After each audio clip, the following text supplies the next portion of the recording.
of times we have self-worth and quality of life interjected with our sex lives and with our financial lives. So Juliana, talk to us about financial goals, especially how those differ in your work as a marriage and family therapist. What kinds of questions do some of your clients come with? So one of the things I've found is there's an interesting trend in my work as a therapist is that the conversations about finances are very similar to the conversations about sex. They're often viewed as taboo. It is something that you're not supposed to be talking about. It is something that we don't have a lot of language for, and we have a whole lot of judgment and shoulds and rights and wrongs. So one of the things I like to do when my clients are speaking about their financial goals is, one, say yes. I am so glad that you are speaking words to this. It's important, and we should be able to be educated, and we should be talking about it. The second thing is, as we know about goals in general, if you're not setting specific goals and having it be something that you put your energy towards, then you're not going to meet your financial goals, and you're not going to have that be incorporated in part of your everyday life instead of it being something that's separate than how you're living your life. The third is, what is the connection between your financial goals? What are you saying that you want, and how that is going to enhance the quality of your life?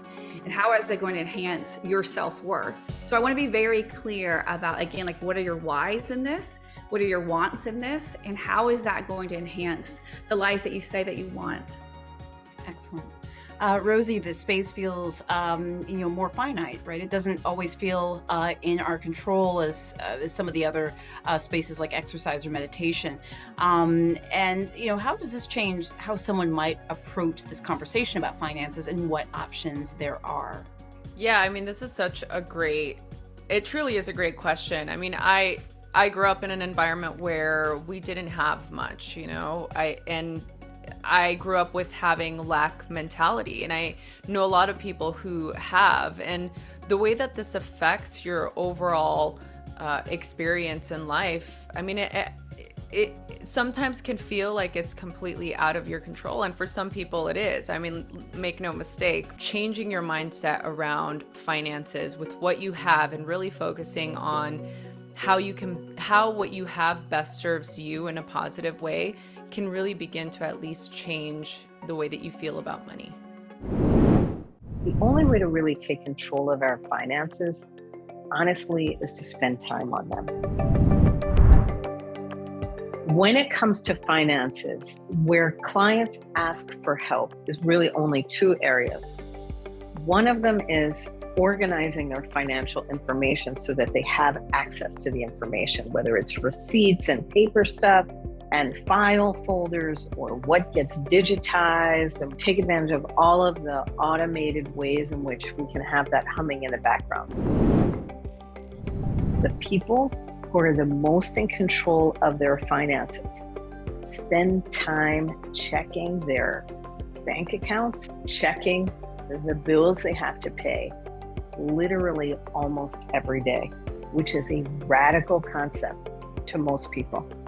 And that might be 15 minutes a day. That adds up to an hour and a half or so every week. But think about that. It's a time management issue. First, look, then you have the information.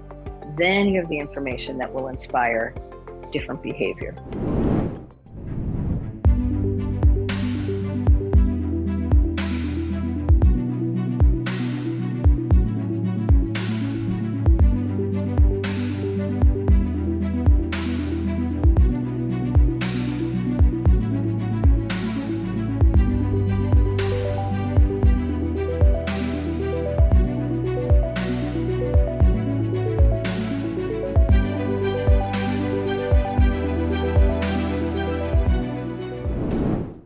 Carve out time to actually evaluate what is it that you're working on? What do you want?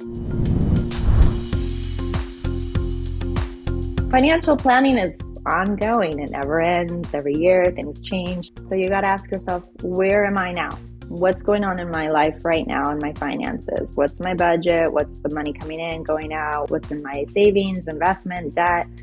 And then what are my goals? It's very personal, right? You got to focus on your own life, not what someone else wants for you or what your friends are doing at this age.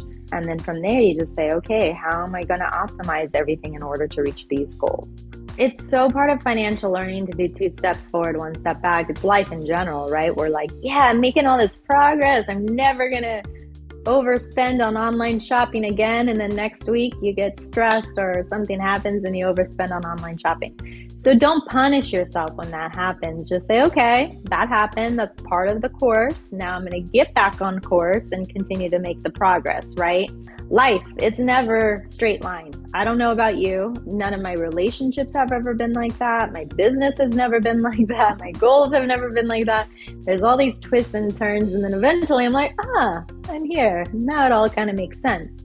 So with our money, we have to remember it's the same way. And don't get discouraged when those setbacks happen, but just ask yourself, okay, great, it's happening, it's part of the course. What do I need to do to just get back on course? You got to get in that space where you're like, okay, I'm going to make progress. I might fall down again, but at least I'm making forward progress. Give yourself a little bit more praise or credit for everything you have accomplished in your life is very good. We're our own worst accountants. We do a bad job of just trying to keep all the different facets of our portfolio in our minds at any one time. It can seem incredibly overwhelming and maybe even impossible to get that debt down to zero. What can we do instead? Well, step 1 is to actually keep track of where we're spending our money every single day. Now, that's a challenging process to go through, for sure. I understand that, but it's an exercise that's well worth the time, because a small expense here, a small expense there, taking out a 20 out of our wallet or swiping our card for a small expense, we don't remember that because it's really of little consequence. But those of little consequence expenditures can add up over the day, over the week, over the month, and over the year. And we might find that a substantial source of our debt is coming from these things that we don't even remember spending the money on. So try it for a week. Become a better accountant. Track all of your purchases. You'll get a better handle on where are you spending your money, and then you can make a more intentional choice about whether you actually want to spend it there. When we get concrete about it, what we might also find is that it reduces the stress that we have. Because now it's not just relying on ourselves to remember where is the money going or to make up answers to that question, because we will have the real data in front of us to make more informed and better choices. When we're looking at how other people use their money, it gives us the wrong impression about what works for other people, what brings their happiness, and as a result, whether it'll bring happiness for ourselves.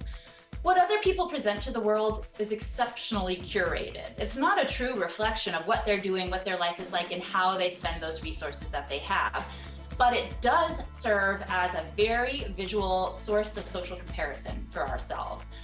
Oftentimes, who we follow on social media, what grabs our attention in the world around us are those cases that are exceptional. Those people who are doing so much better than us. That's where celebrity culture comes from and why it has such appeal for us. But what does it do to us personally? It makes us feel like we're not worthy. So I encourage all of us to not look to other people's experiences to understand, how am I doing, or how should I meet my own goals that I have?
Rosie Acosta, and this is a meditation for any of you out there who are having financial stress. Let's begin. So first, let's take a moment to sit up nice and tall. Roll your shoulders up and back, grow tall through your spine, and if it's comfortable, close your eyes. As you begin to settle in, just notice your body, observe your breath. Become aware of any tension that this type of stress can cause your body. I know it can be daunting, but just observe without judgment. Bring your attention and your awareness to the center of your navel. You can even place both hands there if it feels comfortable. Stack one over the other. So much of our stress and tension comes from our inability to feel safe. So notice, what are the parts of you that feel currently unsafe?